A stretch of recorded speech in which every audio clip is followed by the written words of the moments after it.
என்பதை நினைவில் நிறுத்தி களத்தில் நின்று சொன்னா அதற்கு அடித்தளம் இஸ்லாமாக இருந்தது, தொழுகையாக இருந்தது, பள்ளிவாசல் தொடர்பாக இருந்தது. இன்றைக்கு நாம் எப்படி இருக்கிறோம் என்பதைத்தான் இங்கே சுய பரிசோதனை என்ற செய்தியை இங்கே மௌலவி அவர்கள் சொன்னாங்க. நாம் ஒவ்வொருத்தரும் சுய பரிசோதனை செய்யணும். நானா இருந்தாலும் சரி, நீங்களாக இருந்தாலும் சரி, நம்முடைய வெற்றிகள் இந்த உலகத்தில் சட்டமன்றத்தில் வெற்றி, நாடாளுமன்றத்தில் வெற்றி, உள்ளாட்சி மன்றத்தில் வெற்றி, ஏன் ஆட்சியே நமக்கான ஆட்சியே வந்துவிட்டால் கூட நாம் வெற்றி பெறுவோமா என்று சுய பரிசோதனை செய்து பார்க்க வேண்டிய ஒரு நிலையில் இருக்கிறோம். நாம் வெற்றி பெறுவோமா? நாம் அல்லாஹ்விடத்தில் வெற்றி பெறக்கூடிய செயலை செய்து கொண்டிருக்கிறோமா? நம்முடைய செயல் அல்லாஹ்விடத்தில் ஏற்றுக்கொள்ளப்படுமா? நம்மிடத்தில் இங்கே மௌலவி குறிப்பிட்டு காட்டியதை போன்று அந்த செயல்கள் இபாதத்துகள் நம்மிடத்தில் இருக்கிறதா என்று நாம் ஒவ்வொருவரும், நானும் சரி நீங்களும் சரி, சுய பரிசோதனை செய்து கொள்வதற்கான ஒரு சந்திப்பாக, ஒன்று கூடலாகத்தான் இது இங்கே அமைக்கப்பட்டிருக்கிறது.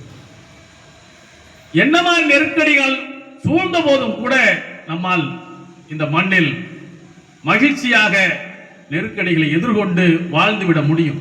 ஏன்னா இந்த உலகம் அல்ல நமக்கு நிரந்தரம், மறுமைதான் நிரந்தரம். மறுமையினுடைய அந்த வாழ்க்கை தான் நஷ்டமில்லாத ஒரு வாழ்க்கையாக நமக்கு வர வேண்டும், கிடைக்க வேண்டும். நரக படுகொலியில் விழுந்து விடாமல் சொர்க்கத்தை பெறக்கூடிய ஒரு நன்மக்களாக நாம் வாழ வேண்டும் என்று சொன்னால் அந்த வெற்றி தான் முக்கியமான வெற்றி என்பதை உணர்ந்து செயல்படக்கூடியவர்களாக நாம் திகழ வேண்டும் என்பதுதான் மிக முக்கிய ஒரு செய்தி. அமெரிக்காவினுடைய குவாண்டனமா சிறைச்சாலை ஒரு தீவுல எங்கெல்லாம் முஸ்லிம்கள் போராடுகிறார்களோ அவர்களை எல்லாம் தீவிரவாதிகள், பயங்கரவாதிகள் என்று கைது செய்து அந்த குவாண்டனமா சிறையில தான் கொண்டு போய் அமெரிக்கா அடைத்து வைக்கும். அந்த குவாண்டனமா சிறையில இருந்த ஒரு காவல்துறை அதிகாரி எழுதிய ஒரு புத்தகம், அந்த புத்தகத்துக்கு தலைப்பே துரோகி என்று அந்த புத்தகத்துக்கு பெயர். அந்த புத்தகம் சொல்லக்கூடிய ஒரு செய்தி என்னன்னு சொன்னா, அங்க அடைக்கப்பட்டிருந்த அந்த இஸ்லாமிய கைதிகளை, தாடிகளை சரைத்தோம், அவர்களை பகல் முழுக்க அடித்து துன்புறுத்தினோம். அப்படியே அடித்து துவைத்து தூக்கி ஒரு பிண்டத்தை போன்று தூக்கி போட்ட போது கூட அவர்கள் அங்கே அழுது புரண்டு எங்களை விட்டுவிடுங்கள் என்று அவருடைய இடத்தில் கதறவில்லை. நாங்கள் மன்னிப்பு கடிதம் எழுதி கொடுங்கள், உங்களை விட்டு விடுகிறோம் என்று சொன்னோம். அதற்கு அவர்கள் மயங்கவில்லை. அந்த அடி உதைகளை, சித்திரவதைகளை தாங்கிக் கொண்டு அவர்கள் செய்ததெல்லாம் திருக்குரானை எடுத்து ஓதுவார்கள், தொழுவார்கள். தொழுகையிலே இறைவனிடத்திலே அழுவார்கள். எங்களிடத்தில் அழமாட்டார்கள். எங்களுடைய அடிகளுக்கு பயந்து அவர்கள் அழமாட்டார்கள், இறைவனிடத்திலே அழுவார்கள். அதன் பிறகு அவர்கள் அந்த 4 சுவர்களுக்கு மத்தியிலே அவர்களுக்குள் மகிழ்ச்சியாக இருப்பார்கள். இந்த வலிகள் ஒரு புறம் தாங்கிக் கொண்டாலும் அவர்களுக்கு அந்த மகிழ்ச்சியை கொடுத்தது எது? அந்த நெருக்கடிகளை எதிர்கொள்ளக்கூடிய ஆற்றலை கொடுத்தது எது என்று ஒரு காவல்துறை அந்த அதிகாரி தேடுகிறான். அதுதான் இஸ்லாம் என்பதை உணர்ந்த அந்த அதிகாரி இந்த நெருக்கடியில் கூட இவர்களால் மறுமையை நினைத்து மகிழ்ச்சியாக இருக்க முடியும் என்று சொன்னால் இதுதான் உண்மையான மார்க்கம் என்று இஸ்லாத்தை தழுவுகிறான். அவனை துரோகி என்று அந்த அமெரிக்க ராணுவமும் காவல்துறையும் தூற்றுகிறது. அவன் அதையெல்லாம் செய்தியாக தொகுத்து துரோகி என்ற தலைப்பிலேயே ஒரு புத்தகமாக வெளியிடுகிறான். அப்ப நீங்க மகிழ்ச்சியாக வாழ்வது என்பது இஸ்லாத்தை நீங்கள் உள்வாங்கிய நிலையில் தான் உங்களால் முடியுமே தவிர, கண்டதே காட்சி கொண்டதே கோலம் என்கின்ற அடிப்படையில் வாழ்வதன் மூலமாக கொஞ்ச நாளைக்கு அந்த சந்தோஷம் இருக்கும். அது சொற்ப காலம், திடீரென்று வாழ்க்கை முடிந்துவிடும். இன்றைக்கு இளைஞர்களுடைய மரணம் மிக அதிகமாக அதிகரித்திருக்கிறது. கொரோனாவுக்கு பிறகு சிறுவயது மரணங்கள் அதிகரித்திருப்பதை இன்றைக்கு ஆய்வாளர்கள் குறிப்பிட்டுக் கொண்டிருக்கிறார்கள். எதனால் இந்த மரணங்கள் நிகழ்கிறது என்று அவர்களால் கண்டுபிடிக்க முடியவில்லை, தடுத்து நிறுத்த முடியவில்லை. ஆக மரணம் நம்மை நெருங்கிக் கொண்டிருக்கிறது என்பதை உணர்ந்து நாம் வாழ்க்கையில் நம்மை சரிப்படுத்திக் கொள்வதற்கான ஒரு ஒன்று கூடலாக இது அமைய வேண்டும் இன்ஷா அல்லாஹ். அந்த அடிப்படையில் தொழுகையாளிகளாக நாம் இருக்க வேண்டும், குறிப்பாக நிர்வாகிகள் இருக்க வேண்டும். ஒரு காலகட்டங்களில் நம்முடைய ஒன்று கூடல்கள் எல்லாம் பள்ளிவாசல்கள் தான் இருந்தது, 10 தொழுகையில் தான் இருந்தது. தொழுகை முடிந்து அமைப்பினுடைய செய்திகளை பேசினோம், கூடினோம், அமைப்பை வளர்த்தோம், புதிய புதிய நபர்களை இணைத்தோம். இது எல்லாம் நடந்தது எங்கே என்று சொன்னால் பள்ளிவாசல்களோடு இருந்தது, பள்ளிவாசல்களோடு தொடர்போடு இருந்தது. அல்லாஹ்வுக்கு உலக பூமியிலேயே பூமி பந்தில் பிடித்த இடம் எது என்று சொன்னால் மஸ்ஜிதுகள் தான். அந்த மஸ்ஜிதுகளோடு நமக்கு இருக்கக்கூடிய தொடர்பு என்ன என்பதை பற்றி நாம் சிந்திக்க வேண்டும். நபிகள் நாயகம் ஸல்லல்லாஹு அலைஹி வஸல்லம் அவர்கள் சொன்னார்கள், மனிதனுடைய உள்ளம் துருப்பிடிக்கக்கூடியதாக இருக்கிறது. அந்த துருவை நீக்கக்கூடியது இரண்டே இரண்டு தான். ஒன்று மரண சிந்தனை.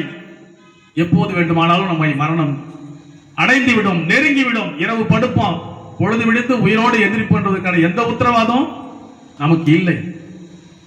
ஆக மரணம் எப்போது வேண்டுமானாலும் நம்மை அடைந்துவிடும் என்பதை உணர்ந்து மரணத்துக்கு பின்னான வாழ்க்கையை பற்றி சிந்திக்கக்கூடிய ஒரு நன்மக்களாக நாம் இருக்க வேண்டும்.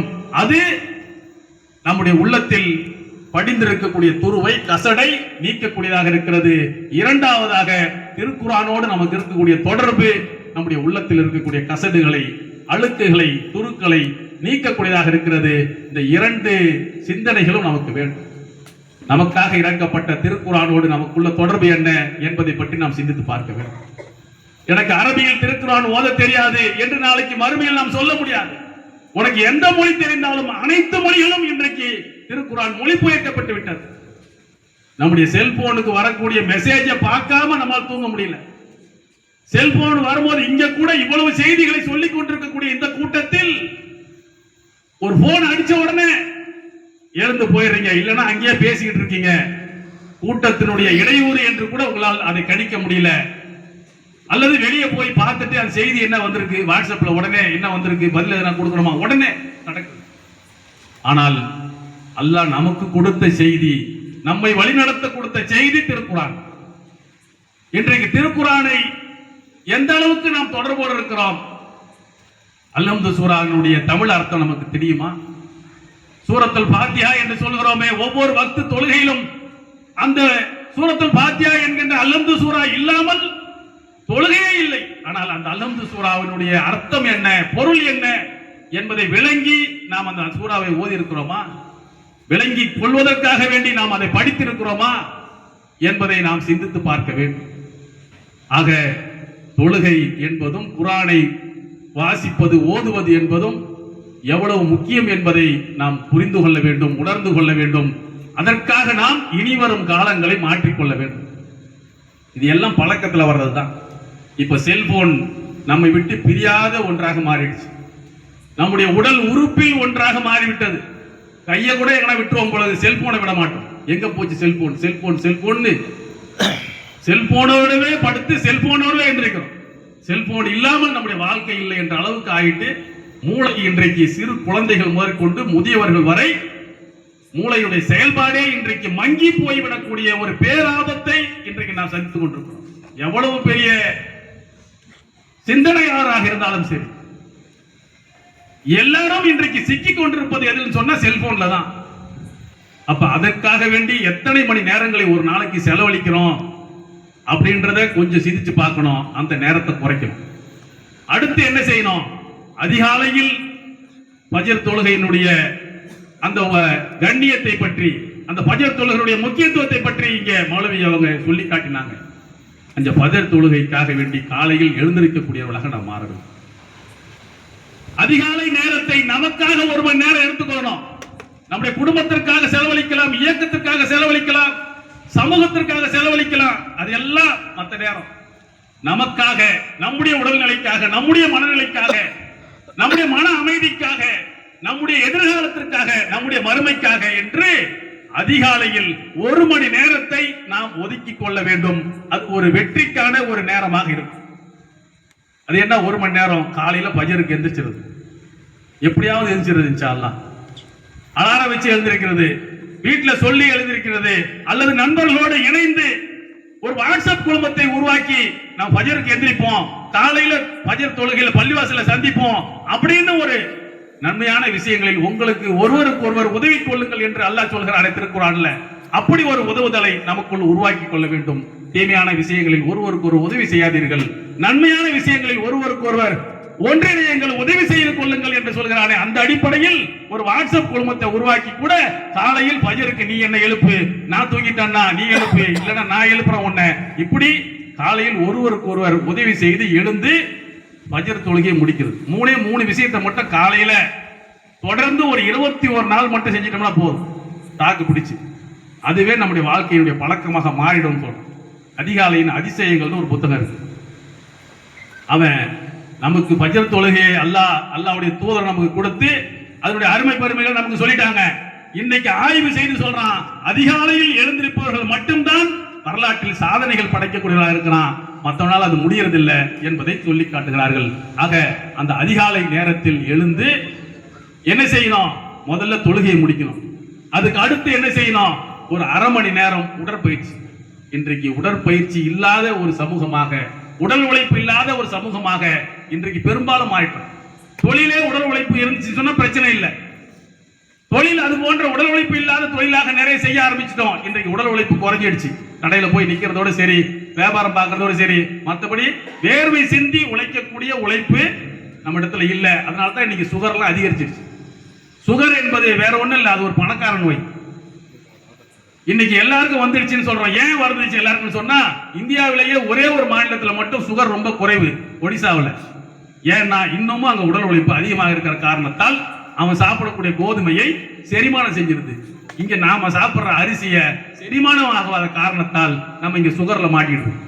அப்ப அது செரிமானம் ஆகணும்னு சொன்னா உடல் உழைப்பு வேண்டும். அப்ப காலையில ஒரு அரை மணி நேரமாவது உடற்பயிற்சியோடு தொடர்புள்ளவர்கள் மாறும். இன்றைக்கு இளவயது மரணங்கள், ஹார்ட் அட்டாக் வருதுன்னு சொன்னா என்ன காரணம்னா எந்த உடற்பயிற்சியும் இல்லை. இப்ப சாப்பிட்றதெல்லாம் மொத்தமும் கொழுப்பாக மாறும் போது விரைவாக உடலை பாதிக்குமோ பாதிக்காது. அப்ப ஒரு அரை மணி நேரம் உடற்பயிற்சிக்காக ஒதுக்குறது. ஒண்ணு நட, அல்லது ஓடு, அல்லது சைக்கிளிங் பண்ண, அதாவது எந்த வேணாலும் ஒரு விளையாட்டு, ஃபுட்பால், வாலிபால், ஏதாவது இப்படி ஏதாவது ஒரு விளையாட்டின் மூலமாக உடற்பயிற்சியை ஒரு அரை மணி நேரம் செய்யறது முதல் கட்டமாக. அதுக்கடுத்து ஒரு அரை மணி நேரம் எதையாவது வாசிப்பது. நான் சொன்ன திருக்குரானோடு நம்மை தொடர்பு ஏற்படுத்திக் கொள்வதற்காக திருக்குரானை வாசிப்பது. தமிழ்ல நபிகள் நாயகம் ஸல்லல்லாஹு அலைஹி வஸல்லம் வரலாறுகளை தெரிந்து கொள்வதற்காக வேண்டி ஒரு அரை மணி நேரம் அதை புரட்டுங்க, சும்மா புரட்டுங்க.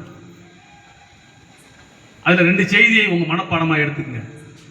திருக்குரான் யாருடைய உள்ளத்தில் இல்லையோ அந்த உள்ளம் என்ன மாதிரியான உள்ளம்? அது ஒரு பாலடைந்த வீடு. ஒரு பாலடைஞ்சு போன வீடு எப்படி இருக்கும்?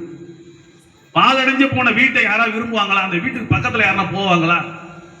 அப்ப அந்த பாலடைஞ்சு போன வீடு எந்த வீடுன்னு சொன்னா, எது திருக்குறானுடைய வசனங்கள் இல்லாத வீடாக இருக்கிறதோ, திருக்குறானுடைய செய்திகள் எவனுடைய உள்ளத்தில் இல்லையோ அந்த உள்ளம் பாலடைந்த வீடு என்று நபிகள் நாயகம் ஸல்லல்லாஹு அலைஹி வஸல்லம் சொல்றாங்க.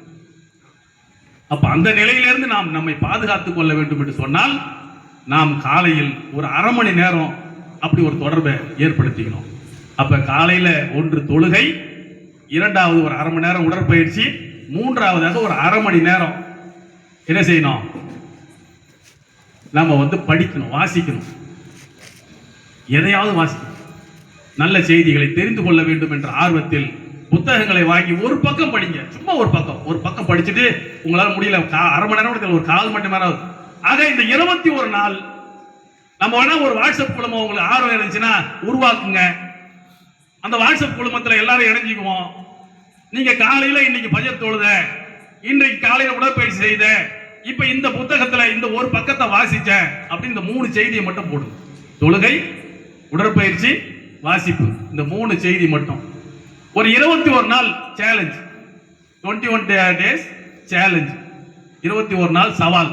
இந்த 21 நாள் சவால்ல இந்த 3 மட்டும் காலையில செய்யறது அப்படின்னு சொல்லிட்டு முடிவு பண்ணோம்னா நம்ம வாழ்க்கையில ஒரு மிகப்பெரிய மாற்றத்தை இன்ஷா அல்லாஹ் அல்லாஹ் வழங்குவான். செய்யலாமா இன்ஷா அல்லாஹ்? அப்படிப்பட்ட ஒரு மாற்றங்கள் வருவதற்கான ஒரு ஒன்று கூடல் தான் இது இன்ஷா அல்லாஹ்.